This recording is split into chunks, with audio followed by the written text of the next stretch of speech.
Hello, Ben. Hi there. Ben, I'm really excited because I know this is a really important time in your career right now where you're choosing to give back.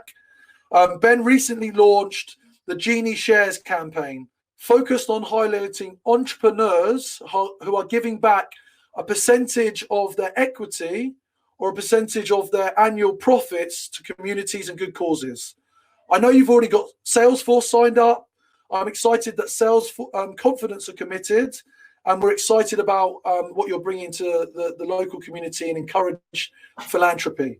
Ben has actually hosted our sales confidence leadership events in the past.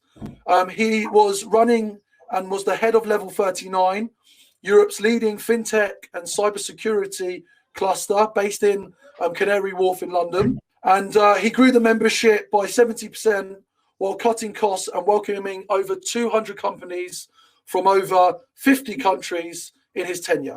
Now, why did we choose Ben? Ben has experience working with the UK government, running UK Trade and Investments Venture Capital Unit, bringing in outside investors into the UK. And we need outside investors into the UK to grow our economy. Most excitingly, or I find interesting, he was also an officer in the Royal Marine Commandos, been an analyst for JP Morgan, and built and exited his own company in the fintech sector. So Ben, I'm super grateful that you've come on board today. I'm going to let you deliver your 7 minutes. Over to you. James, thanks very much indeed. It's a great pleasure to be here with you all. And also, James, thank you. As you rightly pointed out, you're one of the very early adopters of the campaign we're calling GenieShares. I'll come to that in a minute.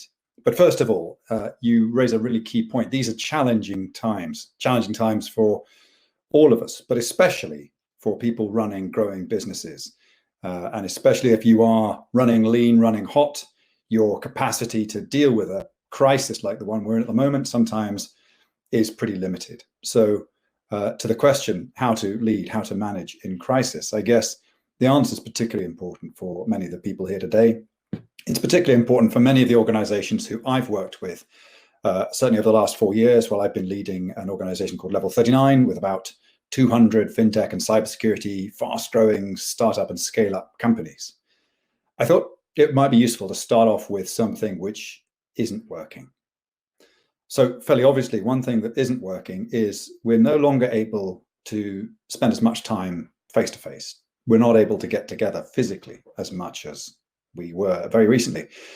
And certainly when you run a business which depends upon bringing people into the same place, the iconic One Canada Square in Canary Wharf, where Level 39 is based, that's certainly a very direct impact. But of course, that's just the immediately obvious visible effect. I think the real challenge here is that communities like Level 39 are effective precisely because they enable people to connect together and achieve an important network function. They enable people to refer, to broker, and to close relationships, to achieve network closure. What that in fact means is that there's a huge amount of collaborative effort, and even organizations that are strictly competing with each other still help each other to shorten sales cycles, reduce the cost of customer acquisition, and actually also help with engagement with investors and recruiting and retaining top people as well. So the benefits of physical clustering are really pretty hard to overstate. And suddenly we've really found ourselves in a position where we've lost all of those. And while technology like this does a fantastic job of imparting information, it's possible to share data like this. I think the bit which is often under noticed because it's not so obvious, but it's at least as vital, is that you don't just need to discover a capability. You don't just need to find a person. There's something far more fundamental than discovery, and that is trust. And so at a time like this, when every person and every organization is under stress of one sort or another, the need for trust is even more pronounced than ever. And since it is always a doubt, lack of trust, which holds back the sales process, holds back the process of securing investment, and of course, holds back the process of recruiting somebody, I guess that we should all be applying ourselves to the question, how do we build trust in these times? Now, the role of real estate, of course, and physical convening and offices and co-working spaces is now a little challenged. but it's not the only tool in the box. And so my suggestion to you, and really my invitation as well, is to consider this. Spend less time worrying about the processes of discovery, less time making those cold calls, more time seeking to build that collaborative, trust-building environment. And since it's now harder to do that physically in person, it's worth looking for ways of doing it which survive and escape the constraints of geography. Now, of course, when you're dealing with each other online, you don't get those layers of non-verbal communication you get when you're physically present with somebody. Talking recently to someone working in recruitment, he was explaining that building new relationships with the rich insight into the needs of their clients is really hard when you can't visit their office. Another friend who's a VC said a lot of his decision making really depends on looking in the fridges of the people he's considering investing with. I don't know quite how literally he meant that, but he certainly can't look in their fridges without an awkward conversation on Zoom now. So finding ways of building trust that get beyond that, I think, is the key challenge. Now, I think there's an answer, and I think that answer is, rather than seeking to impart information, rather than focusing always on this, let me tell you more about my product or service approach, there is instead the opportunity to align on the basis of shared values.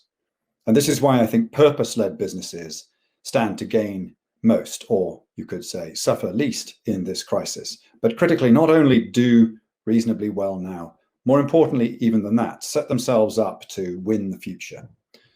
And what I mean by this is making sure that you use this time now to enlist a set of collaborators, a group of people and organizations who share your values, regardless of what they are seeking to do with their organization.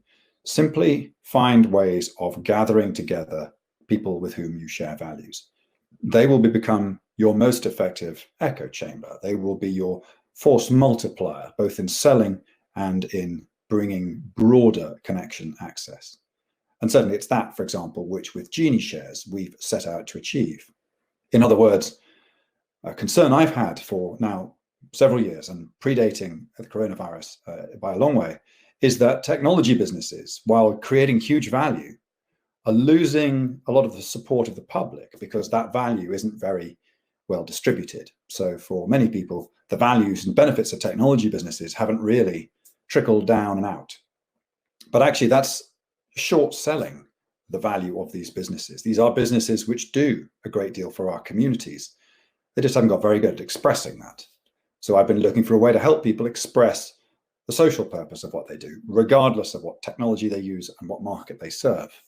GenieShares is one way to do that. And in the case of GenieShares, informed by the principles of lottery design, we're enabling entrepreneurs like James to give slivers of equity in their business away, but to do so in ways which connect much more directly, much more viscerally, much more on the basis of values with the general public. So to make sure that awesome, dynamic, fast-growing businesses like Sales Confidence, while they serve their clients and their shareholders and their employees, are also totally plugged into and aligned with the community. And that community, of course, right now, very focused on the needs of people who don't typically have the kind of jobs in the companies many of us are working for, people working on the front line of healthcare, caring, and volunteering. So I would suggest that while GenieShares is one way, there are many others. The essential point is this: for successful leadership in crisis, focus less on discovery, focus much more on developing and cultivating trust on the basis of shared values. Ben, thank you for starting this event with such a cool, clear head. I think it's that that kind of steely focus that we all need to hear right now, and that's absolutely something we can gain in terms of thinking about trust. So Ben, thank you, and we'll bring you back on near the end for some questions. Great start. Thank you for kicking us off.